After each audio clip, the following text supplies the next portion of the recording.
अस्सलाम वालेकुम रहमतुल्लाहि व बरकातुहू। आज का जो मुज़ाकरा है वो रात के अमाल है, जिसमें दुआ और तहज्जुद की नमाज।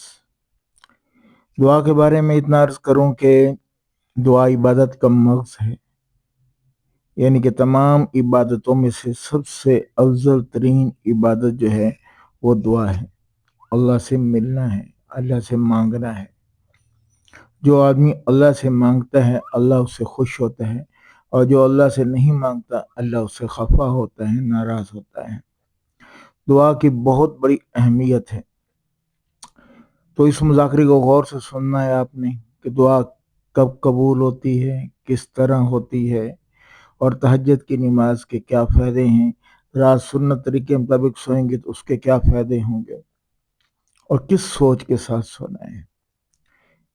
मौलाना तकी उस्मानी ने एक बड़ी अहम बात फरमाई है कि सबसे बड़ा वजीफ़ा ये है कि जब आप सुबह करें तो कुछ देर मराकमे में बैठ जाएं और ये बैठ के सोचें कि आज का पूरा दिन मैंने अल्लाह के हुक्म और हज़रत मोहम्मद सल्लल्लाहु अलैहि वसल्लम के तरीके पे गुजारना है। और रात हो जाए तो फिर बैठ के मराकमे में बैठें कि आज कितने अल्लाह के हुक्म टूटे और कितने प्यारे नबी सल्लल्लाहु अलैहि वसल्लम के तरीके छूटे। इस पे नदामत हो। तो रात सोना दुआ करके ये बड़ा अहम है। कहते हैं कि एक सहाबी को हुज़ूर सल्लल्लाहु अलैहि वसल्लम ने जन्नती होने की बशारत दी। दूसरे सहाबी को ये शौक पैदा हुआ कि मैं जाके देखूं कि किस बुनियाद पर इसको जन्नत की बशारत दी गई है। तो कहते हैं मैं 3 दिन उनके साथ रहा, तो 3 दिन के बाद मुझे कोई ऐसा अमल नज़र नहीं आया जो मुझसे मुख्तलिफ हो, यानी जितने अमाल मैं करता था इतने ही अमाल ये करता था। तो मैंने उसे कहा तेरे अमल और मेरे अमल में कोई फ़र्क नहीं है, तो मुझे कोई ख़ास अमल बता तू जो करता है जिसकी बुनियाद पे तुझे अल्लाह के नबी ने जन्नत की बशारत दी है। तो सहाबी ने फरमाया एक अमल है पोशीदा, वो ये है कि जब मैं रात को सोता हूँ तो 3 काम करता हूँ। एक तो सबको माफ़ करके सोता हूँ, मेरे दिल में किसी के लिए बुग़्ज़ कीना नहीं होता, सारे मुसलमानों को सारों को मैं माफ़ करके सोता हूँ। दूसरा ये है कि जब मुसलमान खुश होते हैं तो मैं खुश होता हूँ, और जब वो खफा होते हैं तो मैं खफा होता हूँ। इन सबको माफ़ कर देना बहुत बड़ा अमल है। दुआ नाम इसी का है। जब किसी को आप दुआ देते हैं सबको माफ़ कर देना, किसी के बारे में बुग़्ज़ ना रखना, कीना ना रखना। आज हमारी दुआएं क्यों नहीं कबूल होती? एक तो रिज़्क का मसला है, रिज़्क हलाल होना ज़रूरी है। रिज़्क अगर रिज़्क हराम है तो दुआ का कबूल होना मुश्किल है। जब रिज़्क हलाल होगा और किसी के खिलाफ कीना नहीं होगा, बुग़्ज़ नहीं होगा, हसद नहीं होगा, नफ़रत नहीं होगा, और अल्लाह की तरफ मुतवज्जह होकर दुआ मांगी जाएगी। दुआ गाफिल दिल की दुआ अल्लाह नहीं सुनते। ये बड़ा अहम मसला है। गाफिल दिल की दुआ अल्लाह नहीं सुनते। अल्लाह उस दिल की दुआ सुनते हैं जो अल्लाह की तरफ बिल्कुल मुतवज्जह हो, हमतन मुतवज्जह हो।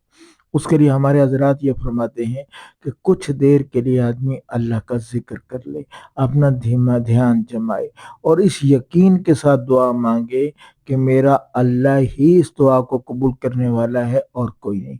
मेरी मुश्किल को हल करने वाला सिर्फ अल्लाह ही है, अल्लाह के अलावा और कोई नहीं है। मुझे सारी दुनिया के इंसान, सारी दुनिया की ताकतें मिलकर वो कुछ नहीं दे सकती जो मेरा अल्लाह दे सकता है, जो मैं अल्लाह से मांग रहा हूँ। क्योंकि अल्लाह ने मुझे कहा है मुझसे मांगो मैं दूंगा। तो अल्लाह से उस वक़्त कहते हैं दुआ कबूल होती रहती है जब तक कि मोमिन आदमी ये ना कहने लग जाए मेरी दुआ कबूल नहीं होती।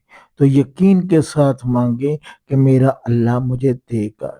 हाँ, आगे अल्लाह की मसलत है, बाज़ औक़ात अल्लाह फ़ौरी कर देते हैं, बाज़ औक़ात कुछ करते हैं, बाज़ औक़ात बाज़ दुआओं का जो अजर है वो मरने के बाद मिलेगा। मरने के बाद तो इतना बड़ा अजर मिलेगा कि आदमी ये कहेगा कि काश मेरी दुनिया में कोई दुआ कबूल हुई ना होती। अल्लाह इस पर इतना कुछ देगा। तो अल्लाह से मांगना, अल्लाह के गैर से कट के मांगना, कि अल्लाह का गैर से नहीं होता। आदमी मायूस हो जाता है, फिर इधर उधर पीरों के पास, दूसरों के पास इधर उधर जाना शुरू कर देता है। ये मुनासिब नहीं है। अल्लाह के अलावा کوئی آپ کا رزق بڑھا نہیں سکتا، اللہ کے علاوہ رزق میں کوئی برکت نہیں دے سکتا، اللہ کے علاوہ آپ کو عزت نہیں کوئی دے سکتا، اللہ کے علاوہ آپ کو کوئی سکون نہیں دے سکتا، اللہ کے علاوہ آپ کو کوئی صحت نہیں دے سکتا، اللہ کے علاوہ آپ کی وہ کامیابی نہیں دے سکتا۔ نفع اللہ کی طرف سے ہے، نقصان اللہ کی طرف سے ہے۔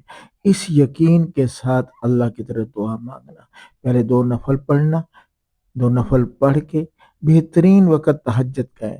تہجد کے وقت میں اللہ پاک کہتے ہیں پہلے آسمان پر آ جاتے ہیں اور یہ اعلان فرماتے ہیں، ہے کوئی مانگنے والا میں اسے عطا کروں، ہے جو اللہ سے